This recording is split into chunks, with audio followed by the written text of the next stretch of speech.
Today we're in the Air Comfort Solutions kitchen preparing a healthy and easy recipe, a tangy recipe that's perfect for these dog days of summer. Summer isn't over yet by a long shot. Abby Davis is with us today. She's a medical student at Oklahoma State, also on the Student Nutrition Task Force, so many other things. Welcome back to the program, Abby. Thank you so much for having me back. I was so excited when y'all reached out and that I could come back. We want you here every third month because we're kind of following your journey. You were here in May. Yes. Where were you then? Where are you now in your medical school journey? Okay, well, May was a doozy because that was prime board studying time. But thankfully, I am here now starting rotations. Which boards went well? Yeah, that means I passed them, so that's very exciting. Good, okay. Prerequisite, got to pass the boards first. Jumped that hurdle, which is very relieving. And now I finally get to be out talking to patients and just learning how to be a helpful member of a care team and just having a really good time. What do you want to do? What do you want to specialize in? Do you know? That question raises my pulse a little bit just because I'm finding that I enjoy everything, which is very cool and makes that decision a little harder. So you're doing OBGYN rotation now in UConn. Yeah.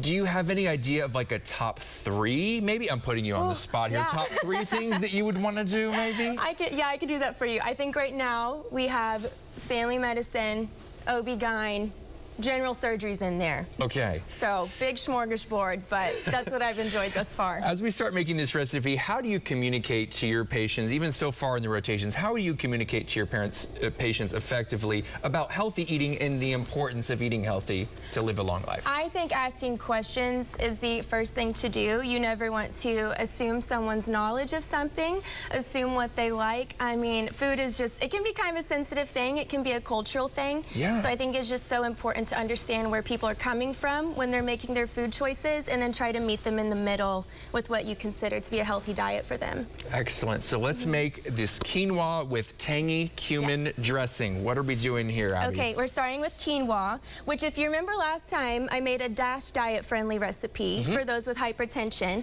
And all the ingredients of this recipe are of low glycemic index, which is great for those who have diabetes. Okay. And so that means that each of these ingredients will not raise your blood sugar levels as much as some other carbohydrates. Excellent, okay. And so we start with this quinoa, which is also great protein. And our next heavy hitter are these black beans. So this is protein with no meat? Yes, yes. Nice. And then we have some spinach for some good greens. And now I'm wondering if all of this will fit in this bowl.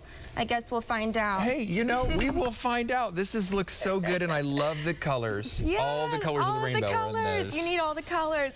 We just threw in some red and orange bell peppers. Now we're gonna do some red onion, purple onion. I never know which one to call it, but I'm going red onion on it. Okay, it's a red onion type of day. Red onion. We have some cilantro, which I know is a little polarizing, but I like it, so I'm gonna put it in there. I'm a cilantro fan. I don't think anyone else in my family is, but my wife and I are. Our parents, I don't think are. You know, I think it's a genetic thing, which is really interesting. I've heard it's 50-50 in the population. 50% like it and 50% think it's, you know, like soap. So I'm the like it category. This is just fresh jalapeno if you like some spice.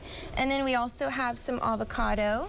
What I like about cilantro too, and you correct me if I'm wrong, but you can take it out or add it as needed. It's never like the super necessity, but it can really elevate it if you like it. Yeah, for sure. And I would say if you're making this for a large group, maybe don't add it in at the beginning in case you have some soapy cilantro people coming to your house. I have heard that. Have you heard that? Some people think it tastes like soap. Yes, yes. Okay. And then our dressing here, I think we have everything in here. So this is a vinaigrette with olive oil, salt, cumin, lime juice, and apple cider vinegar. Ooh, yum. And so I think it's zesty and also kind of has a warm spice to it.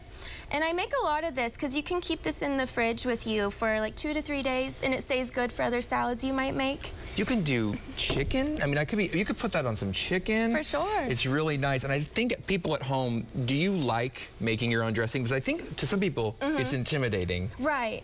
But you like making your own dressing. Yeah, I started to a lot recently just because I got this cool little thing as a gift, this little dressing shaker. Why wouldn't you? So cool. It has measuring lines on it. It's great. It's a lot cheaper. You can use it as you go, so you don't end up throwing out a bottle of something that maybe you didn't like. And it's kind of fun to play around with flavors.